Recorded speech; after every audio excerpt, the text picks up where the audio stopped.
At just 16, she held a lottery check worth £9 million. Flashes burst in her face, reporters shouted her name, and the entire United Kingdom fell in love with the teenage girl who had just become an overnight millionaire. But behind that dazzling smile was a young girl who had no idea that her life had just turned into a public experiment, one that would end in heartbreak, debt, and isolation. You're watching Biography Plus. Callie Rogers was born in 1987 in the quiet town of Cockermouth, Cumbria. Her life, like that of many small-town teenagers, was simple. She lived with her foster parents, worked as a cashier at a local supermarket, and earned a modest $3.60 an hour. Her dreams were simple: to have her own car, maybe her own flat one day, and a normal, peaceful life. But fate had other plans.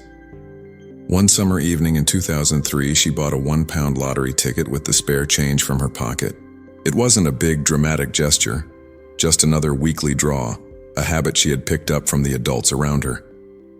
The next day, she received a phone call that would change her life forever. Her numbers had matched. All 6 of them. She had just won nearly £9 million, making her the youngest jackpot winner in British history. For a few days, she became the darling of every newspaper. "Britain's luckiest teenager," the tabloids screamed. Photographers camped outside her house, and television crews offered her money for exclusive interviews. At 16, she had the kind of intense global attention that most adults can't handle. And like any teenager suddenly thrust into the spotlight, Callie didn't really know what to do with it.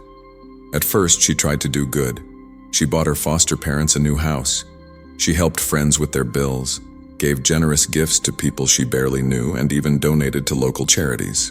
But as the months went by, the golden glow of fortune began to tarnish, turning into the chaos of indulgence.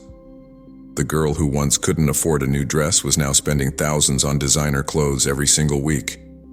She bought sports cars, expensive jewelry, and lavish parties became her new normal.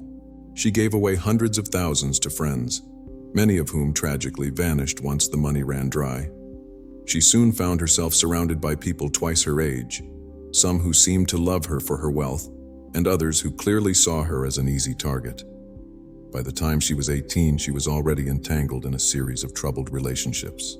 Drugs, wild parties, and a deep, crushing depression entered her life like shadows she couldn't escape. The headlines that once called her Britain's luckiest teen now labeled her the girl who lost it all. One of the most tragic parts of her story came when she became a mother. She loved her children deeply, but her mental health deteriorated under the constant, relentless public scrutiny. Every mistake she made became tabloid fodder. Her car crashes, her failed relationships, and her heartbreaking attempts at self-harm were all printed for the world to see.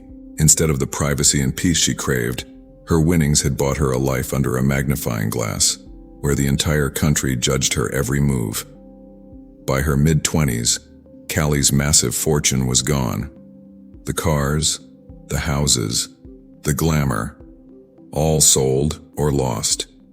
She was back on benefits, struggling just to make ends meet. And yet, when asked years later what she would do differently, her answer was chillingly simple. "I wish I had never won. It ruined my life." Her words became a painful echo across the UK. The National Lottery faced a wave of criticism for allowing such a young person to win such an enormous amount of money without any support or guidance. Experts argued that the system had no structure to protect teenage winners from exploitation or financial collapse. In response, a major change was made. New age restrictions were introduced, and now, no one under 18 can buy a lottery ticket. Without even knowing it, Callie Rogers had changed British law.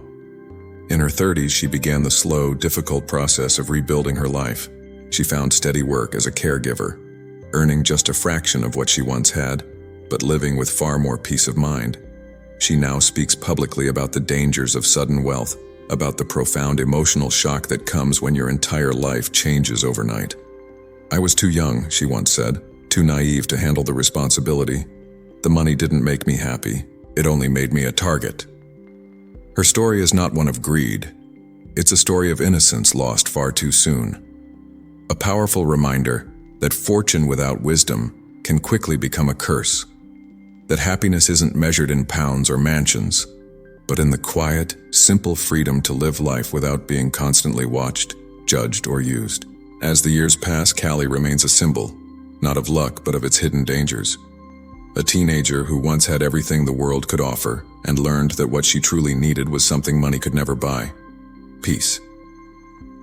You've been watching Biography Plus. If you believe history and humanity still have stories to tell, don't forget to like, share, and subscribe. Thanks for watching.